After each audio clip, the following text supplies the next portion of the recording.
Shalom peuple de Dieu, nous vous disons heureuse année 2023 dans le Seigneur Jésus-Christ. J'ai béni le Seigneur parce que vous êtes encore là. Si vous êtes en train de me suivre, c'est que l'Éternel vous a gardé durant l'année passée et maintenant nous sommes en 2023. Gloire soit rendue à notre Seigneur Jésus-Christ. Sans tarder, la question du jour. Un chrétien peut-il être possédé par un ou plusieurs démons? Question pertinente, mais le but de l'enseignement d'aujourd'hui n'est pas faire une publicité de l'ennemi, ce n'est pas démontrer la force ou le potentiel de Satan, c'est par contre essayer d'actualiser la connaissance des enfants de Dieu pour savoir qui était le diable et qui il est devenu pour nous aujourd'hui grâce à la mort et à la résurrection de notre Seigneur Jésus-Christ. Nous parlerons aujourd'hui de Satan et nous verrons quelle est la position qu'il occupe parmi les chrétiens et quelle est notre influence sur le diable. J'aimerais déjà commencer par épingler un fait, c'est que lorsque vous allez en Occident, vous allez constater les œuvres de l'ennemi en train d'être manifestes et visibles parmi le peuple de Dieu. Vous pouvez le constater dans plusieurs éléments et pourtant, la présence du diable reste occulte. On ne mentionne pas sa présence, on ne parle pas de lui, on ne fait pas mention à l'ennemi et pourtant nous voyons ses actes, ses œuvres au milieu du peuple et cela dans plusieurs aspects. Lorsque vous voyez la mode, les systèmes vestimentaires de l'Occident, cela est une catastrophe. Allez dans les plages, allez dans des maisons, allez dans des boîtes, vous verrez l'accoutrement des enfants de Dieu aussi, l'accoutrement du monde au milieu des Occidentaux, c'est la catastrophique. Et cet habillement est en train d'influencer même d'autres pays conservateurs de leur culture, de leur manière vestimentaire. Et quand vous allez même dans des pays asiatiques, vous allez même dans des pays arabes, vous verrez que l'influence de la mode occidentale est en train de battre son plein.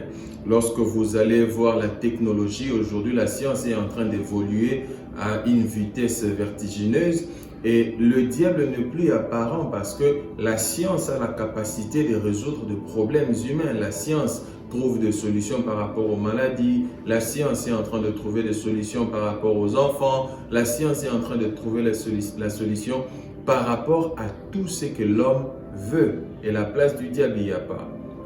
Prenons un exemple d'une personne qui a des troubles mentaux. Quand vous allez chez les médecins, il vous dit que ce sont peut-être des troubles psychiques et il a juste besoin de quelques comprimés pour se reposer. Alors là, nous ne voyons pas, nous ne faisons pas allusion à la main noire de l'ennemi qui est en train de travailler derrière une telle personne, car la science nous dit que c'est juste un petit problème qui peut être résolu par la science. Et vous verrez que de telles personnes ne s'en sortent pas, leur état devient de plus en plus critique, ces personnes ne retrouvent pas la paix alors que la science promet la guérison, promet la bonne santé, nous oublions que c'est la présence d'un esprit impur qui est en train de travailler derrière telle personne. Quand nous réalisons aujourd'hui encore des relations, des fréquentations au niveau de l'Occident, vous voyez aujourd'hui il y a certaines églises même qui acceptent des relations entre hommes et hommes, femmes et femmes. Il y en a même de ceux-là qui sont en train d'unir un homme avec un animal. Regardez aujourd'hui par exemple, vous verrez qu'au niveau de l'Occident, vous verrez que des femmes sortent avec des chiens, vous verrez que des hommes sortent avec des hommes. J'ai même suivi quelque part 2 hommes en couple qui sont allés adopter un enfant. Et imaginez dans quelles conditions cet enfant vivrait, parce que cet enfant sera choqué du fait que ses amis ont un père et une mère. Mais dans son cas, cet enfant n'a que 2 papas, qui est l'homme, qui est femme. Vous voyez que le diable est déjà en train de travailler au niveau de la racine de la famille pour rendre normale une relation qui est illicite. Pour tel enfant, c'est normal qu'il y ait 2 hommes se mettent ensemble car ils ont la possibilité d'adopter des enfants. Et aujourd'hui, il y a encore ces phénomènes transgenres. Cela veut dire qu'un homme est fatigué d'être un homme, il s'est fait opérer, il suit des traitements pour devenir une femme. Et une femme pareille qui est fatiguée d'être une femme, ayant accompli tout ce qu'elle devait accomplir en tant que femme, elle veut être un homme et elle s'est fait opérer, elle s'est fait planter des organes sexuels et cette dame devient un homme. La société l'approuve parce qu'ils reçoivent de nouvelles identités et ils vivent dans la société. Regardez par exemple le type de mariage. Vous verrez que les mariages sont faits sous contrat. Des personnes s'unissent pour une durée quelconque alors qu'au début, ça n'était pas le cas. L'Éternel a créé l'homme et la femme pour être ensemble jusqu'à ce que la mort les sépare. Mais aujourd'hui, il y a des mariages de contrat. Cela veut dire que j'entre en mariage pour une année et après je divorce. Après, je peux me remarier et nous voyons des divorces à répétition. Bref, les péchés caractérisent l'Occident dans toutes ses formes.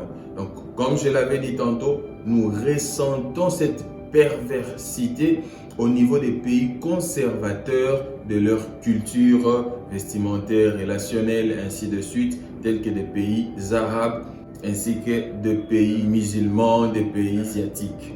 Par contre, lorsque vous allez en Afrique, le diable est vu et est perçu en tout point et il possède une puissance qu'il n'en a pas. Le diable est vu dans toutes les situations de la vie qui ne vont pas bien. Le diable est vu dans le célibat, il est vu dans le chômage, il est vu dans la pauvreté, il est vu dans la stérilité, il est vu dans une souris, il est vu dans une araignée, il est vu dans un cafard, dans un chat, il est vu un peu partout.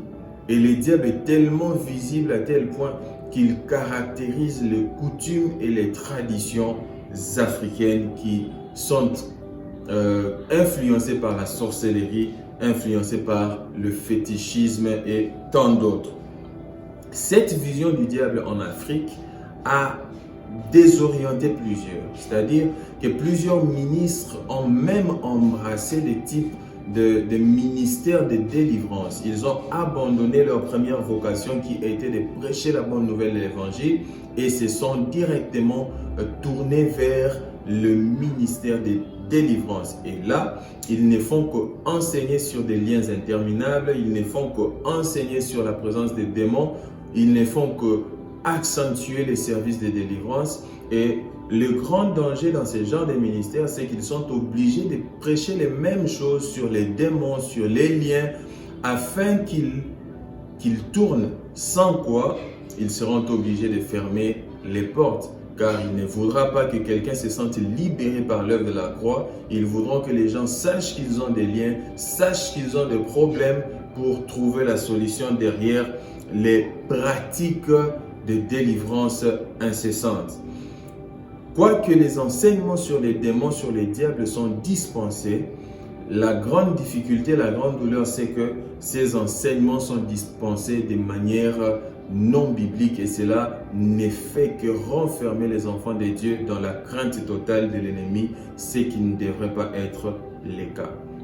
La Bible dit dans Jacques chapitre 4, le verset 7, « Soumettez-vous donc à Dieu, résistez au diable et il fuira loin de vous. » J'aimerais faire savoir ici que la clé de la domination du diable ne vient d'abord pas par la résistance au diable, mais cela commence par la soumission totale à Dieu. Plusieurs personnes font l'erreur d'attaquer l'ennemi, de se lancer dans de longues prières de délivrance, de longues prières de combat, comme cela est le cas de plusieurs personnes, mais ils ne savent pas que la clé de la victoire, c'est d'abord se soumettre totalement à Dieu. L'apôtre Jacques savait ce qu'il disait. Il commence sa phrase en disant « Soumettez-vous donc à Dieu, soumettez-vous donc à Dieu, résistez au diable » et la conclusion, les résultats, c'est que il fuira loin de vous. Les enseignements des ministres qui ne se rapportent pas à cette pensée de la parole de Dieu, qui ne se rapportent pas à ces versets de la Bible, ne sont pas bibliques. Avant d'entrer dans les vifs du sujet, j'aimerais commencer par poser plusieurs questions qui peuvent nous montrer à quoi nous devons nous attendre par rapport à cet enseignement sur le diable. Qui il est, d'où vient-il, quel est son rôle, comment est-il arrivé sur la terre, comment est-il parvenu à posséder des gens, comment opère-t-il, quelle est l'œuvre de l'ennemi. Je pense qu'il est important pour nous de connaître notre adversaire avant de nous lancer dans le combat. Qui est le diable? Nous le connaissons aujourd'hui sous forme de diable, mais avant il avait un nom, et ce nom c'est Lucifer, qui veut dire ange des lumières. Lorsque vous lisez dans Ésaïe chapitre 14, verset 12, la Bible le présente comme étant un astre brillant, comme étant un fils de l'aurore, comme étant le vainqueur des nations.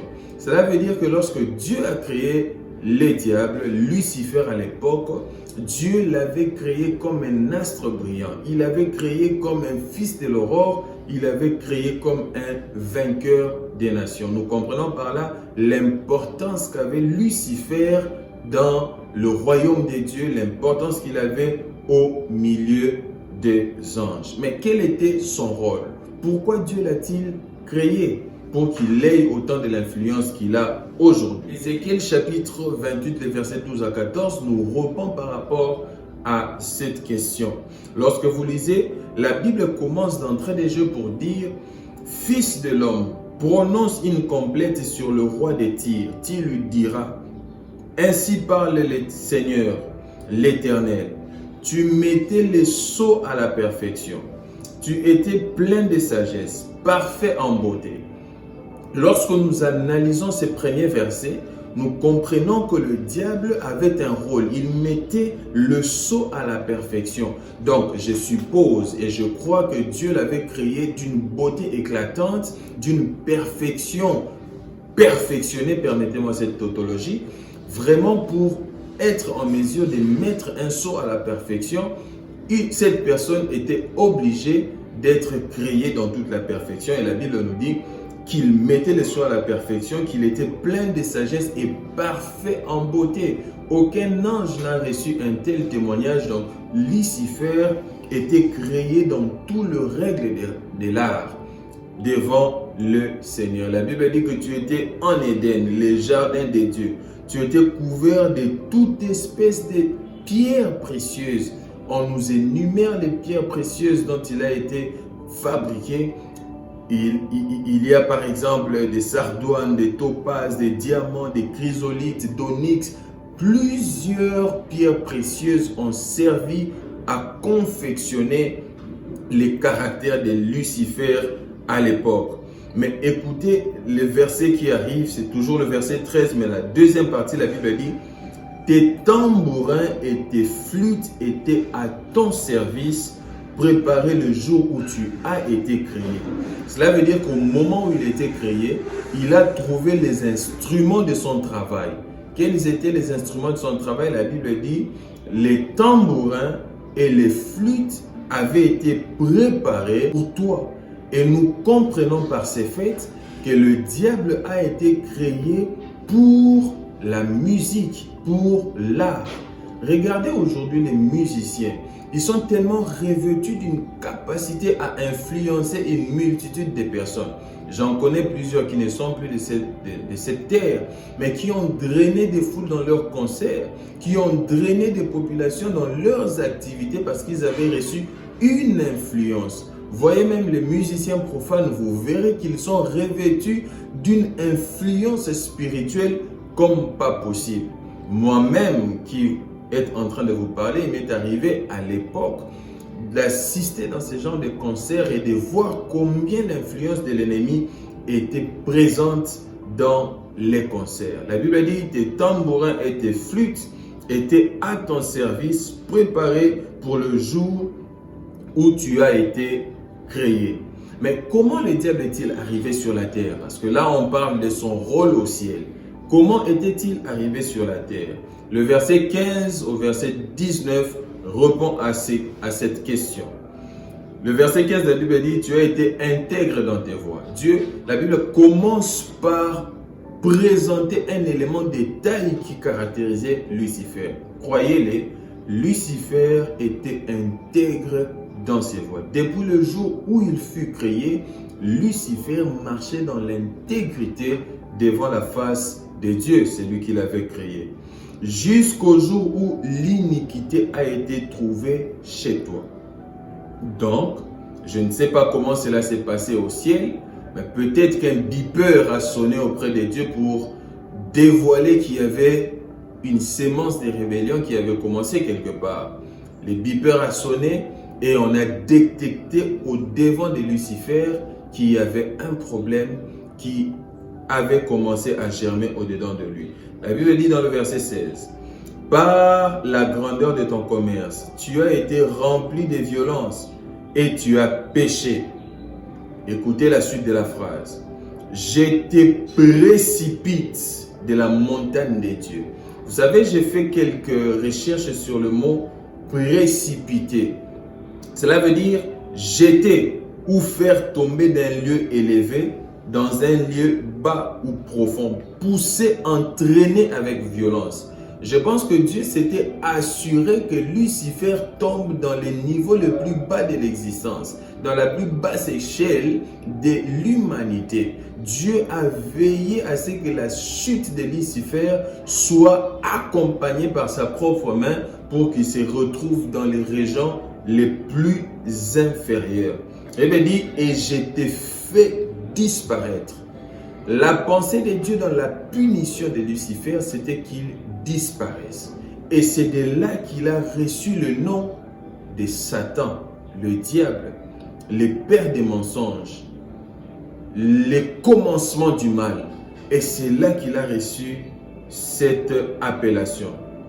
Je te jette par terre, je te livre en spectacle au roi. De quel roi on est en train de parler? La Bible dit qu'il a fait de nous un royaume des sacrificateurs. Cela veut dire que nous sommes des rois et des sacrificateurs. La pensée de l'Éternel, c'était que Satan soit livré à nous, fils de Dieu, qui sommes des rois dans le royaume de l'Éternel. Donc, Dieu a veillé pour qu'il soit réellement relayé au plus bas niveau de la création. Par la multitude de tes iniquités, par l'injustice de ton commerce, tu as profané tes sanctuaires. Je t'ai fait sortir du milieu de toi un feu qui te dévore. Je t'ai réduit en cendres sur la terre aux yeux de tous ceux qui te regardent. Tous ceux qui te connaissent parmi les peuples sont dans la stupeur à cause de toi. Tu es réduit au néant, tu ne seras plus à jamais.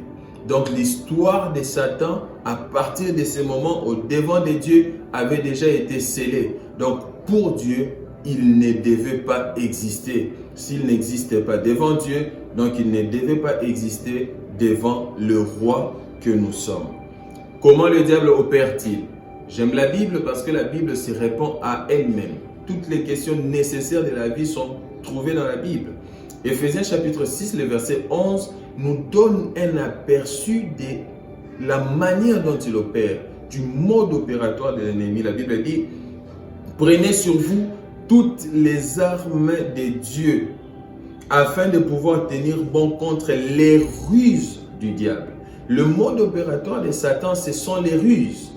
Il est là pour manœuvrer, il est là pour travailler en sorte que les enfants de Dieu abandonnent la voie de l'Éternel.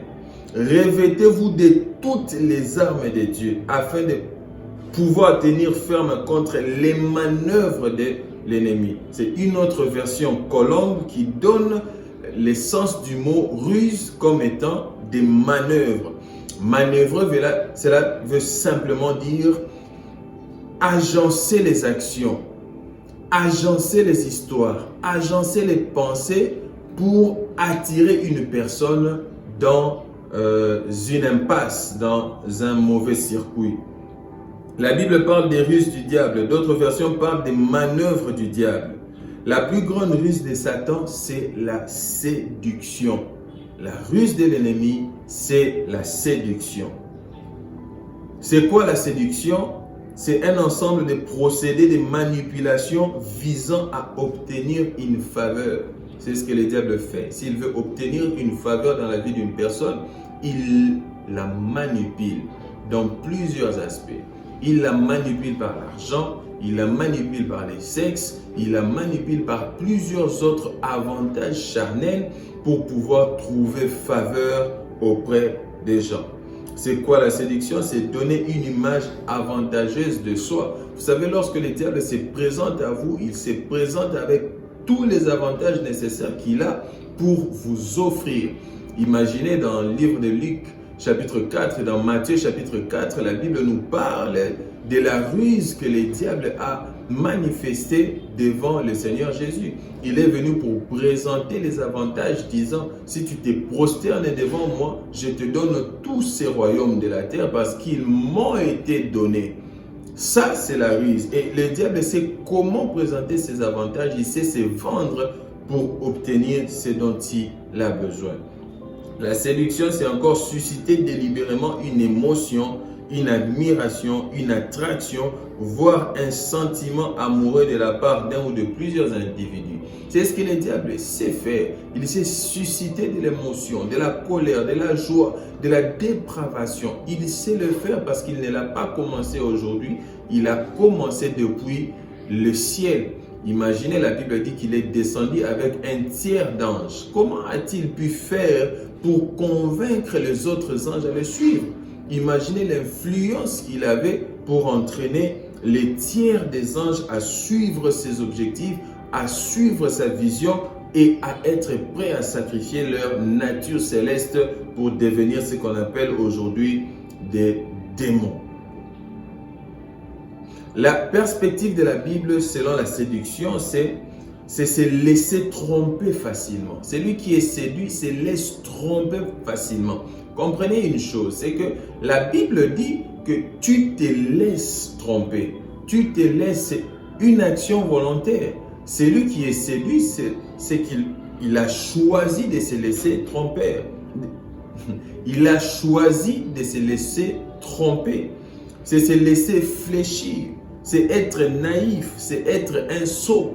Quand quelqu'un se fait séduire, cela veut dire que la Bible te qualifie d'un être naïf. Tu crois en toutes choses sans jugement. Généralement, les gens se font tromper pour deux raisons majeures. Premièrement, soit ils ne connaissent pas du tout la vérité. Deuxièmement, soit ils doutent de la vérité qu'ils possèdent. Et c'est le cas pour la plupart des chrétiens. Ils se laissent séduire parce qu'ils connaissent la vérité, mais ils ont choisi de rejeter cette vérité. Lorsque vous lisez Osée chapitre 4, le verset 6, la Bible dit « Mon peuple est détruit ». Pourquoi mon peuple est détruit?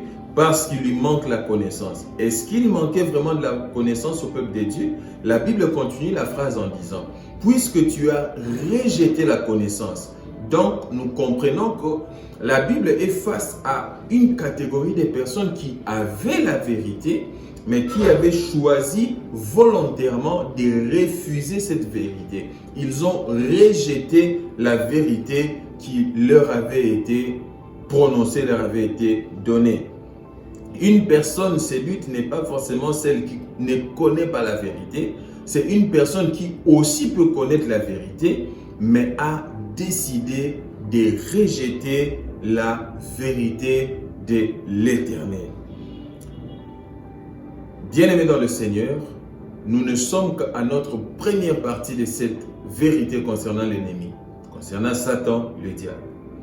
Je crois que dans la prochaine émission, nous allons continuer la suite pour savoir comment est-ce que nous devons vaincre le diable et quel est son apport, quel est son impact sur nous, quelle est notre influence sur lui, quelle est son influence sur nous. Et nous répondrons à cette question, est-ce qu'un chrétien peut-il réellement être possédé par un ou plusieurs démons? Je vous donne donc rendez-vous dans notre prochaine émission. Ne ratez pas, laissez-nous vos questions en commentaire, likez et que l'Éternel vous bénisse abondamment. Au revoir.